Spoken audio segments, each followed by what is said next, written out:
నమస్తే మేడం. ఏం పేరు మేడం మీ పేరు? సునీత. సునీత గారు ఏం లేదు, ఒక ఓటర్గా మీ అభిప్రాయం చెప్పండి. ఎందుకంటే మేము సర్వే చేస్తున్నాం. ఇప్పుడు జిహెచ్ఎంసీ ఎన్నికలు వస్తున్నాయి. సో మీరు చాలా ఎన్నికలు చూశారు. మొన్న మీ ఏరియాలో ఉప ఎన్నిక కూడా చూశారు. ఏది బై ఎలక్షన్స్, ఏది మొన్న Jubilee hills by elections. Madam ఏం లేదు, ఇప్పుడు జిహెచ్ఎంసీ ఎన్నికలు కాబట్టి ఈసారి డీలిమిటేషన్లో కొన్ని సీట్లు కూడా పెరుగుతున్నాయి. సో ఎలా ఉండబోతుంది ఒక ఓటర్గా మీ అభిప్రాయం? అంటే ఏ పార్టీకి అవకాశం ఉండే అవకాశం? ఇక్కడ పార్టీ అనేది నేను ఇంపార్టెంట్ అనేసి నేను అనను కొన్ని టైమ్స్లో. ఎందుకంటే పబ్లిక్లో గ్రౌండ్ లెవెల్లో ఎవరు వర్క్ చేస్తున్నారు. ఇప్పుడు ఎమ్మెల్యే గెలిచాడండి, పార్టీ అది కాంగ్రెస్ పార్టీ నుండి గెలిచినారు. ఏం చేస్తున్నాడు? ఇనాగ్రేషన్స్కి వెళ్తున్నాడు, షాపుల ఓపెనింగ్, హాస్పిటల్ ఓపెనింగ్, లేదంటే ఏదో బడ్డీ కొట్ల ఓపెనింగ్కి వెళ్తున్నాడు. మిగతా ఏం చేశాడు? ఆ పాస్ట్ రోడ్లు అంటారా, అది పాస్ట్ ఉన్న ఎమ్మెల్యేదే శాంక్షన్ అయినదే. ఈయనైతే ఓన్గా అయితే ఏం చెయ్యలా. అండ్ అట్లా కూడా రోడ్లన్నీ చూడొచ్చు మీరు ఇప్పుడు ఎంత గలీజ్గా ఉన్నాయి. అసలు బస్తీలలో కంపల్సరీ ఇంపార్టెంట్ అది. నువ్వు స్ట్రీట్ లైట్స్ అంటారా, స్ట్రీట్ లైట్స్ కూడా అన్నిటి దగ్గర పని చేయట్లే. మేము ఎన్నిసార్లు అప్లికేషన్స్ పెట్టినా దానికి వర్కౌట్ లేదు. ఏమన్నా అంటే బడ్జెట్ లేదని చెప్తున్నారు. మరి గవర్నమెంట్ ఎందుకు ఫామ్ చేశారు బడ్జెట్ లేనప్పుడు? గత ప్రభుత్వం చేసిన అప్పులనే మేము ఇప్పుడు కడుతున్నాం, మిత్రులు కడుతున్నాం, వడ్డీలు కడుతున్నాం. అట్లా అప్పులు అంటే ఇంకా చాలా ఉంటాయి. మరి గత ప్రభుత్వం చేసిన అప్పుల కంటే వీళ్ళు స్వాహా చేయటమే ఎక్కువైపోయింది. ఇప్పుడు ప్రజెంట్ ఉన్న ప్రభుత్వం హైడ్రా పేరుతో తీస్తున్నారు, నో ప్రాబ్లం. కొన్ని అందులో కరెక్ట్ ఉన్నాయి తీసినా నో ప్రాబ్లం. కరెక్ట్గా లేని వాటిని కూడా తీయడం అనేది ఇప్పుడు మనం నేనున్నాను, నేనే లీడర్ని, నాది కూడా హైడ్రాలో ఉంది అని అనుకుందాం. నాది నేను తీసుకోవాలి కదా ఫస్ట్. మరి నాది నేను తీసుకోకుండా ఊరంతా నేను శుభ్రం చేస్తా అంటే జిహెచ్ఎంసీ వాళ్ళని కూడా ఎవ్వరు కూడా, ఈవెన్ చెత్త తీసుకెళ్లేవాడు కూడా ప్రాపర్గా లేడు. ఎందుకు అంటే జీతాలు రావట్లేదు. టీచర్స్ చూసుకుంటే టీచర్స్కి జీతాలు రావట్లేదు. పోలీస్ వాళ్ళని చూసుకుంటే వాళ్ళకి శాలరీలు వస్తున్నాయి, కానీ రిటైర్మెంట్ వాళ్ళు అయిన వాళ్ళకి ఇప్పటివరకు గవర్నమెంట్లో ఈవెన్ సింగర్ అని తీసుకున్నా కానీ, లేదంటే ఏది మన ఏ డిపార్ట్మెంట్లో తీసుకున్నా కానీ రిటైర్మెంట్ అయ్యి 1 year 2 years అయిన వాళ్ళకి కూడా ఫండ్స్ ఇప్పటివరకు రిలీజ్ చేయట్లేదు. సో పొలిటికల్గా మీకు చాలా నాలెడ్జ్ ఉంటుంది అనిపిస్తుంది మేడం. అలాని కాదు, ఇది కామన్ మ్యాన్ లాగా చెప్తున్నాను. ఎందుకంటే ఇప్పుడు మిడిల్ క్లాస్ వాళ్ళు ఉంటారు, వాళ్ళు అరే నేను దిగిపోయాను, నాకు ఇంత అమౌంట్ వస్తుంది, నా బిడ్డ పెండ్లు ఉంది, లేకపోతే నేను ఇల్లు కట్టుకుంటాను అనే ఒక హోప్తో ఉంటారండి. నువ్వు డబ్బులు ఇవ్వకుండా అసలు ఫండ్ వాళ్ళ డబ్బులు వాళ్ళకే ఇవ్వట్లే. మరి ఇవన్నీ ఏమవుతున్నాయి అంటే గత ప్రభుత్వం ఇచ్చిందిగా, మరి గత ప్రభుత్వం అప్పు చేసిందో అన్ని ఇచ్చింది. నిన్న కూడా ఏదో పెట్టాడు శిల్పకళా వేదికలో, రైతు భరోసా వాళ్ళది నిధులు ఇస్తున్నాము అని. ఎంతమందికి ఇచ్చారండి? ఎంతమందికి ఇచ్చారు? అంటే యాజ్ ఎ లేడీ, నేను ఒక ఉమెన్ని అన్నారు కదా, మహాలక్ష్మి స్కీమ్ కింద 2500 అన్నారు. నిన్న నేను క్యాల్కులేషన్ చేసుకున్నా, నాకు 75,000 రావాలి ఇప్పుడు గవర్నమెంట్ నుండి. అట్లా ఎంతమందికి అనేసి ఇచ్చారు? 3 సంవత్సరాలు ఇంటూ 2500, 30 నెలలు అండి. 30 నెలల నుండి 2500 వేసుకోండి, 75,000 రావాలి. ఎప్పుడు ఇస్తాడు? దానికి వడ్డీ ఇస్తాడా? మరి తులం బంగారంది ఇంకా అది 1,50,000 1,80,000 అయింది కాబట్టి ఇప్పట్లో ఇయ్యడులేండి. పాపం అప్పులలో ఉన్నాడు కదండి, ఎలా ఇస్తాడు? అది ఇంతకు ముందు అంటే ఆయన మాట ఇచ్చినప్పుడు తక్కువ ఉన్నప్పుడు ఇచ్చి ఉంటే అయిపోయేది. ఆయన్ని ఇరకాటంలో పడ్డాడు. ఆయన ఇచ్చే తులం బంగారంతో ఇంకా అన్ని నెక్లెస్లు అన్ని చేయించుకొని పెట్టుకుంటాం, దాచిపెట్టుకుంటాం. ఇస్తే ఎందుకు దోకా మాటలు ఎందుకు చెప్పాలా? అధికారంలోకి వచ్చాకన్నా నువ్వు అట్లీస్ట్ కొంతమందికైనా ప్రూవ్ చేయాలి కదా ఇచ్చాను అనేసి. నమ్మడము పిచ్చోళ్ళని. గొర్రెలు ఎట్లా ఉంటాయి? షీప్ స్టోరీ ఉంటుంది కదా, ఒక గొర్రె ఒక దగ్గర పోతుంటే వెనకాల గొర్రెలు పడి మందల పోతుంటది.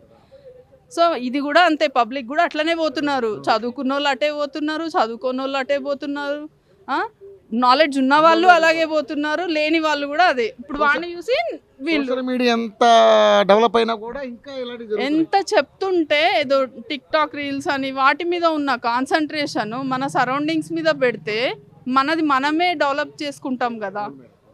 నేను నా అంతటా నేను ఒక సిటిజన్ని, నా ఇంటి చుట్టూ ఎలా ఉంది, నీట్నెస్ ఉందా లేదా అనేది నాకు ఇంపార్టెంట్. నా ఇంట్లో నీట్నెస్ ఉందా లేదా అనేది నాకు ఇంపార్టెంట్.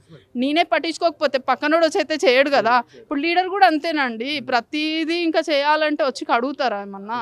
మరి ఎవ్వరూ క్లీన్ చేయరు. ఏదో వస్తారు ఫోటోల గురించి వచ్చి పోతారు, అట్లనే ఉంటారు. కానీ నా ఇంటి చుట్టూ ఉంటే నేను క్లీన్ చేసుకోవాలా, నేను చేసి పక్కనోడికి చెప్పాలా, నీ ఇంటి ముందు ఇట్లుందిరా నాయన నువ్వు కూడా క్లీన్ చేసుకో, లేకపోతే రోగాలు వచ్చి పోతాము అని చెప్పి. అది కామన్ సిటిజన్ పౌరుడుగా, అంటే భారతదేశం అనే కాదండి, కొన్ని కంట్రీస్లో అయితే ఒక వీక్లో ఒక డే క్లీనింగ్ డే ఉంటుంది, మంత్లో ఒక క్లీనింగ్ డే ఉంటుంది. అలా ఇక్కడ ఎందుకు పెట్టట్లేదు? అలా పెడితే మనకు కూడా బెనిఫిటే కదా. ఈవెన్ నేను రీసెంట్గా అస్సాం వెళ్ళానండి. అక్కడ ఒక రోజు క్లీనింగ్ డే, సండే, మండే, అంటే మరి మంత్లో ఫస్ట్ డే క్లీనింగ్ డే అంట. ఆ క్లీనింగ్ డేకి ప్రతి ఒక 5 ఇల్లులకి ఒక కాప్ని పెట్టి మరీ చేయిస్తున్నారు, పోలీసులను పెట్టి. ఇట్లా వేస్టేజ్ కాదు, కవర్ కూడా కింద పడేయలేము మనం. అక్కడ పడేస్తే మళ్ళీ మన వెనకాల వచ్చి మొత్తం తీసి మళ్ళా డస్ట్బిన్లో వేసేదాకా వాడు వెనకాలే ఉంటున్నాడు. నేను ఒక రిజల్యూషన్ అనేది తీసుకురావాలి, మనము క్రియేట్ చేయాలి. ఇప్పుడు ఒక లీడర్ లాగా మనల్ని ఎన్నుకుంటారు, మనం నెక్స్ట్ స్టెప్ మనం ఏం చేస్తున్నాం, మనం ఏ లెవెల్లో మనం వర్కౌట్ చేస్తున్నాం అనేది వాళ్ళు ఒక దృష్టి. ఇప్పుడు పాస్ట్ ఎమ్మెల్యే ఉన్నాడు, నో ప్రాబ్లం, కొన్ని మంచి పనులు చేశాడు, అన్ని కాదు కొన్ని మంచి పనులు చేశాడు, ఒప్పుకుంటా, గోపీనాథ్ సార్. తర్వాత ఆ చనిపోయిన నుంచి మాట్లాడొద్దు కానీ చెప్తున్నా, మరి ఇప్పుడు వచ్చిన తనే ఏం చేస్తున్నాడు? పెళ్ళిళ్ళు అటెండ్ అవ్వడము, ఇనాగ్రేషన్స్ అటెండ్ అవ్వడము, ఓపెనింగ్స్, అవన్నీ ఎవరికి కావాలి? మొన్న రెహమత్ నగర్లో ఒక మోరి నిండిపోయి మొత్తం 10 రోజులు చాలా దారుణం అయిందంట. మరి ఎందుకు పట్టించుకుంటలేరు? జిహెచ్ఎంసీ వాళ్ళు ఏం చేస్తున్నారు? ఎందుకండి, మాది Bilal hotel opposite lane, Nataraj Nagar. అక్కడ గత 8 months నుండి వాటర్ అనేది 3-4 ప్లేసెస్లో పగిలిపోయింది. అది మెయిన్ లైన్, అక్కడ నుండి మనకు భరత్ నగర్కి కూడా పోతాయి మంచినీటి. పక్కనే నాలా ఉంటుంది, సివరేజ్ వాటర్ కలవడానికి ఛాన్స్ ఉండదు, మాకుండదు, కానీ కిందికి దిగే కొద్దీ క్లోజ్ అవుతాయి కదా. మరి ఎందుకు పట్టించుకుంటలేరు? మేము ఎన్ని నెంబర్ ఆఫ్ టైమ్స్ పెట్టినాం. ప్రభాకర్ సార్ ఉండే ఫస్ట్, ఆయన పోయినాడు. హరిశంకర్ ఉండే, ఆయన పోయినాడు. ఇప్పుడు శంకర్ అని ఎవరో వచ్చినారు. ఏం పట్టించుకుంటున్నారు? మరి యాటిట్యూడ్తో మాట్లాడతారు పోతే. మరి అట్లా వర్క్లో ఎందుకు ఉండదు? వర్క్లో చూపించవచ్చు కదా. నీకు ఇంకా మేము మంచిగా చప్పట్లు కొట్టించి దండలేపిస్తాం అంతే. నువ్వు వర్క్ అది 1 year నుండి ఫ్లో అవుతుంది. మాకే ఎట్లాగో అనిపిస్తుంది, ఏంది ఇన్ని నీళ్లు పోతున్నాయి, అసలు లేనోడికేమో లేనట్టే ఉంది, మన ఇంటి ముందు ఎందుకు ఇన్ని వాటర్ పోతుంది. నువ్వు వాల్వ్ బంద్ చేసినా అక్కడ నల్ల రాని రోజు కూడా ఆ గల్లీ మొత్తం వర్షం పడ్డట్టే ఉంటుంది, నిరంతరం ఫ్లో అవుతుంటుంది. సో మేడం, మరి ఇప్పుడు నేను క్వశ్చన్ అడుగుతాను మేడం. ఇందులో నాకు అనిపించింది, ఇప్పుడు తెలంగాణ తెచ్చిన పార్టీగా బీఆర్ఎస్కి 10 ఏళ్ళ అవకాశం ఇచ్చారు, తెలంగాణ ఇచ్చిన పార్టీగా కాంగ్రెస్కి ఒక 5 ఏళ్ళ అవకాశం ఇచ్చారు. మరి తెలంగాణ వచ్చిన దాంట్లో మా భాగస్వామ్యం కూడా ఉందన్న బీజేపీకి ఏమైనా అవకాశం ఉంటుందండి? మా భాగస్వామ్యం కాదండి, కంప్లీట్గా మా సుష్మా స్వరాజ్ గారు కొట్లాడితేనే కదా వచ్చింది ఆడ. మరి భాగస్వామ్యం ఏముంది దాంట్లో? మేము కూడా తెలంగాణ రావడంలో మాది కూడా పాత్ర ఉందని బీజేపీ అంటుంది. కంపల్సరీ మాది 100% ఉంది, 101% కూడా ఉంది. అది మేము ఎక్కడ కూడా మేము చేసినాం అని చూపించుకోము. బీజేపీ పార్టీ ఏంటంటే చేసింది చెప్పుకోదు, చెప్పేది హిందుత్వ పార్టీ అని ముసుగు, దాన్ని ఆ సెక్యులర్ దేశంలో ఇది వర్కౌట్ అవుతుంది. ఇప్పుడు ఏ పార్టీ వాళ్ళు ఎంఐఎం ఒకటి చెప్పుకుంటలేడా, మాది ముస్లిం పార్టీ అని చెప్పుకుంటున్నాడు కదా. మరి మేము చెప్పుకుంటే తప్పేముంది? హిందువులు ఫస్ట్ మిథలాజికల్, లేకపోతే మీరు గ్రౌండ్లోకి పోతే హిందూయిజం తప్పేముందండి? అన్ని చరిత్రలో అన్నీ చెప్తున్నారు కదా. ఇప్పుడు మమ్మల్ని ఎందుకు హిందూయిజం అనేసి పాయింట్అవుట్ చేసి చూస్తున్నారు? ఫస్ట్ ఆఫ్ ఆల్ ఇక్కడ ఏంటంటే మన హిందూ వాళ్ళు మనకి యూనిటీ లేదు, మన వాళ్ళు మనకి యూనిటీ ఉండుంటే ఆ మాట మనం అనిపించుకునే వాళ్ళం కాదు అంతే. ఎందుకంటే ఇప్పుడు మనతో ఉన్న వాళ్ళే, ఇప్పుడు మీరే ఉన్నారు, నా ఫ్రెండ్ అనుకోండి, నువ్వు ఎదుగుతుంటే నేనే ఓరవలేను, మన దాంట్లో అది ఉంది, అది వాళ్ళ దాంట్లో అలా కాదు. ఒక డౌన్ అవుతున్నాడు అంటే గ్రౌండ్కి పోతున్నాడు, వాడికి చేత కావట్లేదు, హెల్త్ బాగాలేదు, ఇంట్లో పరిస్థితులు బాగాలేదు అంటే చుట్టుపక్కల ఉన్న 4 కలిసి వాడిని లేపుతారు. అది మన దాంట్లో ఎందుకు లేదండి? మానవత్వం పనికిరాదా? వాడు చనిపోయినా కానీ అరే ఇప్పుడు పోతే నాకే పడుతుందేమో అన్న ఫీలింగ్లో ఉంటారు. సో మరి మేడం, జిహెచ్ఎంసీ ఎన్నికలు వస్తున్నాయి కదా మేడం, మరి ఇక్కడికి ఏమైనా బీజేపీకి ఏమైనా అవకాశం ఉంటుందా, లేకపోతే గత బీఆర్ఎస్కి అవకాశం ఉంటుందా, ఇప్పుడు కాంగ్రెస్కి అవకాశం ఉంటుందా? ఇంకొకటి పవన్ కళ్యాణ్ గారు కూడా ఆయన అదృష్టాన్ని పరీక్షించుకోవడానికి వస్తున్నారు. అదేవిధంగా కవిత గారు కూడా ట్రై చేస్తున్నారు. ఎలా ఉండబోతుంది? బీఆర్ఎస్కి అయితే ఇంకా నాకు ఛాన్స్ ఉంటుందని నేను అనుకోలేనండి. ఎందుకంటే ఇంకా అది కంప్లీటెడ్ చాప్టర్ అది. ఇక్కడ అంటే గోపీనాథ్ గారితో పోయిందంటారా? అంతే, పోయినట్టే. ఇప్పుడు కాంగ్రెస్ అంటారా, ఆల్రెడీ రూలింగ్ పార్టీ కాబట్టి వాళ్ళు మళ్ళా మొన్నట్లాగా అంటే ఓటుని 3,000 పెట్టి 6,000 పెట్టి ఏమన్నా కొనుక్కుంటారేమో. మరి మళ్ళీ కొనుక్కుంటారు కావచ్చు, కొనుక్కుంటారు అంతే. గెలవకపోతే మళ్ళీ వాళ్ళ దగ్గర పోయి మళ్ళీ అడుక్కుంటారు. బీజేపీ అంటారా, ఇంకా ఇప్పటికీ కూడా పబ్లిక్లో అవేర్నెస్ రాకుండా అట్లా ఉంటే బాగుండదు. కంపల్సరీ ఇప్పుడు ఇచ్చి చూసారు కదా, అట్లీస్ట్ మా బీజేపీకి ఇస్తే సెంట్రల్లో ఉంది కాబట్టి అనుకున్నవన్నీ. ఇప్పుడు వీళ్ళు స్టేట్ 21 అంటే హైయెస్ట్ అన్నదే కదండి. ఇప్పుడు స్టేట్ వాళ్ళు ఏం చేస్తున్నారు, రేషన్ కార్డ్స్ ఇచ్చారు. 80% మొత్తం బీజేపీ సెంట్రల్దే బీజేపీ అన్న సెంట్రల్దే ఫండ్. 20% స్టేట్ ఉంటే మేమే ఇస్తున్నామని వీడు చెప్పుకుంటారు. అది ఎంతవరకు కరెక్ట్? అట్లా చాలా స్కీమ్స్ ఉన్నాయి. చెప్పుకోవడంలో బీజేపీ కూడా ఫెయిల్ అయ్యి ఉండొచ్చు కదా. మేము అదే చెప్తున్నాం కదండి, పని చేసేది మేము చెప్పుకుంటలేము. మేము ఏదో చేసుకుంటూ వెళ్ళిపోతున్నాం అంతే, చెప్పుకోవట్లేదు. మేము ఇంప్లిమెంటేషన్ లేదు మా దగ్గర. అంటే మేము మాది మేమే అనే ఫీలింగ్ మాకు లేదు, మాకు ఆ గర్వం లేదు. అది ఖచ్చితంగా సహకరిస్తే ఇప్పుడు కూడా అవేర్నెస్తో ఉన్నారు ప్రజలు, లేరని నేను అనట్లే. లాస్ట్ బై ఎలక్షన్స్ అంటారా, తెలిసిందే మీకు, మాకన్నా ఎక్కువ మీ మీడియా వాళ్ళకే తెలుసు ఎన్ని డబ్బులు ఇచ్చి కొనుక్కున్నారు ఒక్కొక్క ఓటుని. అంత హీన స్థితికి దిగజారిపోయినారని నా ఒపీనియన్.